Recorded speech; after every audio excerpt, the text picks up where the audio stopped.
In this video of ASP.NET, we will start working with the output caching.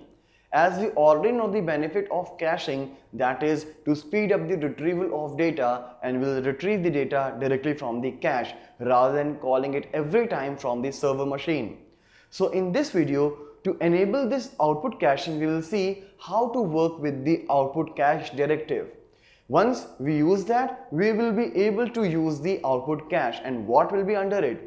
Basically, we will be able to store the complete page information on the cache machine for a particular duration. If within that duration any clients make a request and the data is not critically important, we will avoid to retrieve that particular data every time from the server, but we will take it from the cache directly. But if there is any particular data which you want that every time when a user refreshes the page, if that is critically important, then I will retrieve it from the server itself, and for that we have a control called substitution. So by the use of this substitution control, you will notice like whether there is a caching or not. This control will every time take the data, that means the fresh or the latest information from the server. So let's see the implementation of this output cache along with the substitution control.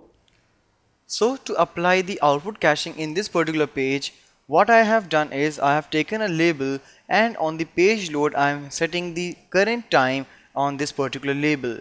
But before doing the output caching, I am just executing this program without output cache to check the difference. So now when I'll execute this particular page, you see the current time is being shown. When I'll refresh, you can see the time is getting changing every time, alright, as it is there in the server side. But if I want to apply the output caching and want to get the data from the cache on the subsequent request made by a client, for that I'll come here in the HTML portion, and here I'll put the output cache directive. Out there I have to apply two attributes. One is duration, in which you'll have to specify the seconds in which the data will be retrieved from the cache, and apart from that, vary by param attribute. Here if you want to make any changes through the query string, you can specify that, otherwise just put a null out here. Then let's execute it now. So if I'll refresh it, you see 34, but now if I'm refreshing this page every time, you see the time is not getting changed.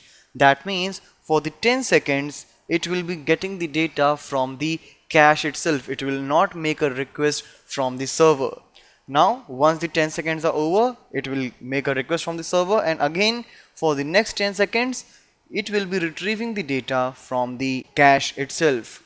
So this is how you can start putting the basic implementation of output caching for the performance enhancement in your web application.